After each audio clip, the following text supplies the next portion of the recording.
Hello everyone, চলে আসলাম আর একটি নতুন ভিডিও নিয়ে। আর আজ হচ্ছে বৃহস্পতিবার। প্রত্যেক বৃহস্পতিবারে পুজো দিয়ে তারপর রান্নাঘরে যাই। আর এদিকে দেখো আমি পুজো দিচ্ছি, আর পুজোটা দিয়ে নিই, তারপর তোমাদের সাথে কথা বলছি।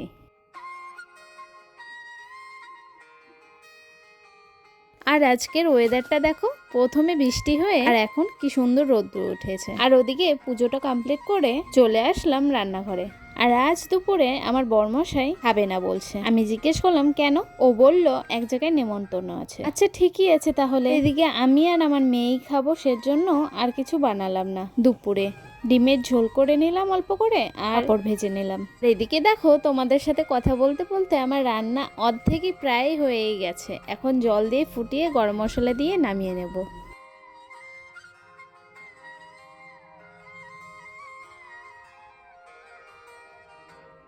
আর দুপুরে রান্না বান্নার পর দেওয়ার পর চলে আসলাম বিকেলে কিছু খেতে। বিকেলে খাবার মানেই আমার এটা ওটস আর একটু ড্রাই ফ্রুট আর হলো ফল কিছু। এটা খেয়ে দিয়ে তারপর বেরোবো, একটু যাব বোনের বাড়ি। ওখানে গিয়ে আর ভিডিও বানাইনি। চলো আজ এই পর্যন্ত, আসবো নতুন একটি ভিডিও নিয়ে। ততক্ষণের জন্য বাই।